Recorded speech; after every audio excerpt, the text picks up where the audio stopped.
Isang mainit na pagbati sa ating mga taga-subaybay. Sa ating episode ngayon, Ipil-Ipil Nutrition 101 tutorial, magtagumpay sa pag-alaga ng baboy at mga pitaka mo patatabain, resulta sa pinagpalang kabuhayan. Tatalakayin natin kung paano mapanatili ang kalusugan ng ating mga baboy at pitaka. Ito'y puno ng mga kaalaman na siguradong makakatulong sa inyo. Sama-sama nating alamin ang mga sekreto. Ang nutrisyon na ibinibigay ng dahon ng ipil-ipil sa mga baboy ay nagbibigay ng mahahalagang sustansyang kinakailangan para sa kanilang pangangailangan sa paglaki at pamamalaga. Narito ang ilang mas masinsinan na paglalarawan. Proteins. Ang mga protina ay may mahalagang papel sa pangangailangan sa nutrisyon ng baboy. Narito ang ilang mga pangunahing functions ng protina sa kanilang katawan. Pagpaparami at pag-unlad. Ang mga protina ay kinakailangan para sa pagbuo ng mga bagong cells at tissues sa katawan ng baboy, tulad ng kalamnan, balat, buto at iba pa. Ito ay nagbibigay daan sa masusing pag-unlad ng kanilang katawan. Paggawa ng enzymes. Ang ilang uri ng protina ay nagiging bahagi ng mga enzymes na kumokontrol sa iba't ibang proseso na kimikal sa katawan, tulad ng pagtunaw ng pagkain at iba pang metabolic na proseso. Suporta sa immune system. Ang mga antibody, isang uri ng protina, ay nagbibigay ng proteksyon laban sa mga mikrobyo at iba pang sakit. Ito ay nagpapalakas sa kanilang immune system. Enerhiya. Ang proseso ng paggamit ng protina bilang alternatibong pinagkukunan ng enerhiya kung kulang ang supply mula sa taba at carbohydrates ay mahalaga sa pagpapanatili ng normal na takbo ng gawain sa katawan ng baboy. Sa pamamagitan ng gluconeogenesis, ang protina ay nagiging bahagi ng paglikha ng glucose, isang pangunahing sangkap ng enerhiya. Ang kakayahang ito ng mga protina na maging mapangkukunan ng enerhiya ay nagbibigay daan sa baboy na mapanatili ang kanilang normal na aktibidad at pangangailangan para sa enerhiya, lalo na sa mga sitwasyong limitado ang ibang pinagkukunan ng enerhiya. Transportasyon ng nutrisyon. Ang mga protina, partikular ang mga ito sa anyo ng hemoglobin, ay tumutulong sa transportasyon ng oxygen mula sa baga patungo sa iba't ibang bahagi ng katawan ng baboy. Ito ay nagbibigay ng pangunahing papel sa proseso ng respiration, kung saan ang oxygen ay nagiging mahalagang bahagi ng metabolismo at produksyon ng energy sa loob ng kanilang mga cells. Sa pamamagitan ng pagiging bahagi ng mga transportation ng nutrisyon, ang mga protina ay nag-aambag sa pangangailangan ng katawan ng baboy para sa tamang paghandar ng mga vital processes nito. Balanseng nutrisyon.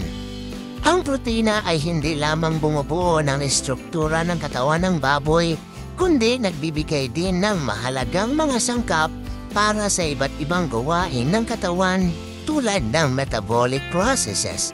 Sa pagkakaroon ng tamang supply ng protina, ang dieta ng baboy ay nagiging sapat at kumpleto, nagdudulot ng optimal na kalusugan at paglago. Ang pangangalaga sa balanseng nutrisyon, kung saan kasama ang tamang dami ng protina, ay nagtataguyod ng pangmatagalang kalusugan at tagumpay sa industriya ng pag-aalaga ng baboy. Bitamina.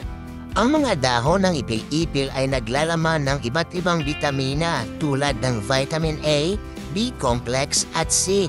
Ang vitamin A ay mahalaga para sa optimal o pinakamabuting kondisyon at kalusugan ng mata at balat, habang ang B-complex ay kailangan para sa maayos na paghanda ng iba't ibang bahagi ng katawan.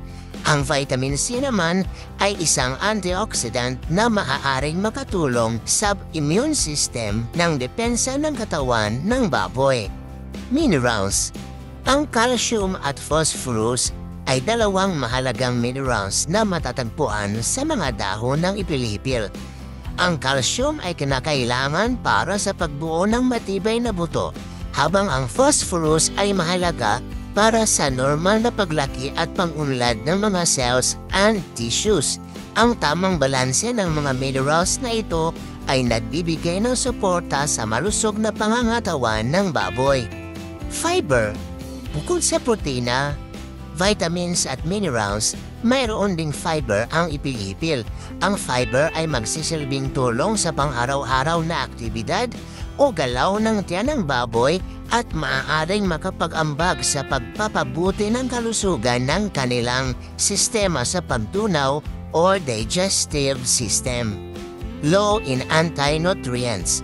Isa pang kahalagahan ng nutrisyon mula sa hipilipil ay ang kakulangan nito sa mataas na antas ng anti-nutrients tulad ng tannin at phytic acid. Ang anti-nutrients sa dahon ng ipilipil ay mga elemento o sangkap na maaaring makaapekto sa tamang pangtunaw at absorption ng kinakailangang sustansyang pangnutrisyon. Ang pagkakaroon ng ipilipil sa dieta ng baboy ay maaaring magdulot ng masiglang paglaki ng mga baboy, mas mataas na kalidad ng karne, malusog na pangangatawan, and eventually, ito talaga ang ating inaabangan, kumikitang kabuhayan at syempre malulusog na pitaka, di ba? Subalit mahalaga pa rin ang tamang pagbabalanse ng kanilang dieta at ang regulasyon ng dami ng ipil-ipil na ibinibigay upang maiwasan ang anumang mga problema sa kalusugan na maaaring idudulot ng sobra-sobrang pagkonsumo nito. Sa pagbibigay ng ipil-ipil leaves sa mga baboy, mahalaga na maging maingat sa tamang dami. Ngunit sa pagkakaroon ng labis na pagpapakain ng ipil-ipil leaves, maaaring magdulot ito ng panganib sa kanilang kalusugan. Mimosine content. Ang ipil-ipil ay naglalaman ng kemikal na tinatawag na mimosine na maaaring magdulot ng problema sa kalusugan ng baboy kapag ito ay kinakain ng labis. Ang maling paggamit nito ay maaaring magdulot ng mimosine toxicity o mimosine poisoning. Panganib sa tiyan. Ang sobrang pagpapakain ng dahon ng ipil-ipil ay maaaring magdulot ng panganib sa tiyan ng baboy. Ang mataas na antas ng fiber nito ay maaaring magresulta sa gastrointestinal discomfort at iba pang issue o problema sa pagtunaw o digestion sa bituka ng mga baboy. Nutritional imbalance. Ang sobra-sobrang pagpapakain ng ipil-ipil leaves ay maaaring magdulot ng hindi balanseng dieta para sa baboy. Bagaman mayaman ito sa ilang mga sustansyang mahahalaga, maaaring magkaroon ng hindi sapat sa ibang nutrients na kinakailangan para sa isang maayos na nutrisyon. Ang pagpapakain ng mga dahon ng ipilipil sa baboy ay hindi lamang pangunahing pagkain, kundi bahagi lamang ito ng kanilang dieta. Nutrisyon. Ang dahon ng ipilipil ay mayaman sa protina, vitamina at minerals na mahalaga para sa kalusugan at paglago ng baboy. Bagaman ito'y maganda bilang ibahagi ng dieta, hindi ito dapat maging pangunahing pinagkukunan ng sustansya para sa mga baboy. Balanseng dieta. Ang pagkakaroon ng balanseng dieta ay mahalaga sa pangangailangan ng mga baboy para sa iba't ibang uri ng sustansya. Bagamat ang ipil-ipil leaves ay nagbibigay ng ilang mahalagang sangkap, ito ay dapat lamang maging bahagi ng mas malawakan at balanseng dieta. Diversification ng pagkain. Ang pagdagdag ng ipil-ipil leaves sa dieta ng baboy ay isang paraan ng diversification ng kanilang pagkain.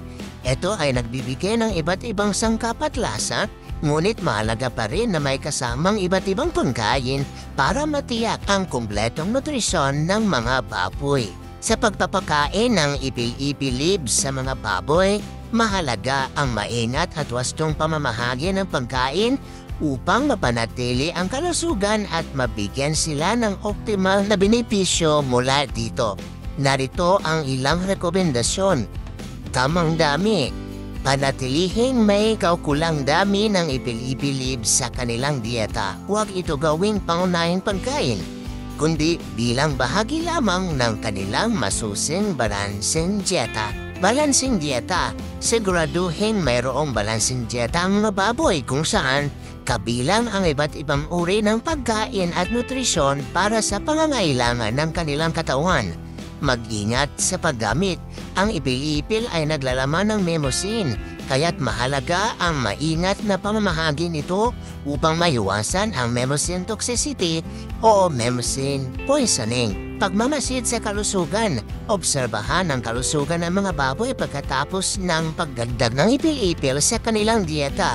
Kung may anumang palatandaan ng hindi karaniwang reaksyon o problema sa kalusugan, agad na kumonsulta sa veterinaryo. Regular na pagsusuri. Gumawa ng regular na pagsusuri sa nutrient content ng ipil-ipil leaves na ibinibigay sa baboy. Ang mga pagbabago sa uri ng lupa, klima o panahon ay maaaring makaapekto sa kahalagahan ng sustansyang ito. Proper processing. Kung niluluto ang ipil-ipil leaves, siguraduhin ito'y ginagawa ng wasto para mabawasan ang posibleng mapinsalang kemikal tulad ng mnemosyne. Supervision ng profesional. Sa lahat ng pagbabago sa dieta ng baboy, mahalaga ang pakikipag-ugnayan sa profesional na veterinaryo o eksperto sa agrikultura upang maging tiyak na ligtas at epektibo ang pagpapakain ng ipil-ipil leaves. Sa industriya ng pag-aalaga ng baboy, isang pangunahing layunin ay mapanatili ang malusog na kalagayan ng mga alaga upang hindi lamang mapanatili ang kanilang maayos na kondisyon, kundi pati na rin ang tagumpay ng piggery business. Ngunit hindi maikakaila na ang sakit tulad ng mapaminsalang African Swine Fever, ASF, ay maaaring maging isang malaking hadlang sa pagunlad. Ang pag-usbong ng ASF ay nagbibigay daan sa mas mataas na pangangailangan ng biosecurity measures at mas matindi pang pangangalaga. Sa ganitong konteksto, narito ang ilang mahalagang paraan kung paano maiiwasan ang pag-aaksaya ng oras, lakas at kita dahil sa sakit sa piggery. Magtulungan tayo sa pagtingin ng mga hakbang na epektibo para sa tamang pangangalaga at pagmamalasakit sa kalusugan ng mga alagang baboy sa gitna ng hamon ng ASF at iba pang panganib. Maingat na biosecurity measures. Ipapatupad ang maingat na mga hakbang ng biosecurity upang mapanatili ang malinis at ligtas na kapaligiran sa piggery. Kasama dito ang maayos na pag-screen ng mga bagong hayop na papasok at ang pagpapatupad ng magandang sanitation practices. Regular na bakuna. Ang regular na pagbibigay ng tamang bakuna sa mga baboy ay makakatulong sa pagsupil ng sakit at magpapalakas ng kanilang immune system. Importante ang koordinasyon sa veterinaryo upang makabuo ng epektibong programa sa bakuna. Malinis na kapaligiran. Ang malinis na paligid ay nagpapababa ng posibilidad ng paglaganap ng sakit. Regular na paglilinis ng kulungan, pagtatapon ng basura ng maayos, at tamang waste management ay mahalaga sa pangangalaga ng malusog na babuyan. Regular na monitoring. Ang maingat na pagmamanman sa kalusugan ng mga baboy, kasama ang regular na pag-check ng kanilang hitsura, behavior at pagbibigay ng pagkain at iba pang mga hakbang na maaaring mapanatili ang kalusugan ng mga baboy. Mahusay na nutrisyon. Ang tamang pagkakaroon ng balanced at mataas na kalidad na pagkain para sa mga baboy ay nagpapalakas ng kanilang resistensya sa sakit. Siguraduhin ang kanilang dieta ay naglalaman ng mga kinakailangang bitamina at mineral. Isolation ng nahawaang hayop. Kapag may baboy na nahawaan ng sakit, mahalaga na agad itong ilayo at i-isolate mula sa iba pang hayop upang maiwasan ang pagkalat ng sakit sa buong piggery. Regular na training para sa naghahalaga. Ang pagsasagawa ng regular na pagsasanay para sa mga nag-aalaga ng baboy ay nagbibigay sa kanila ng karagdagang kaalaman sa pangangalaga ng hayop at sa pamamahala ng sakit. Ito ay nagpapabuti ng kanilang kakayahan na maagapan ng anumang problema at kalusugan ng mga baboy. Pagsunod sa health protocols.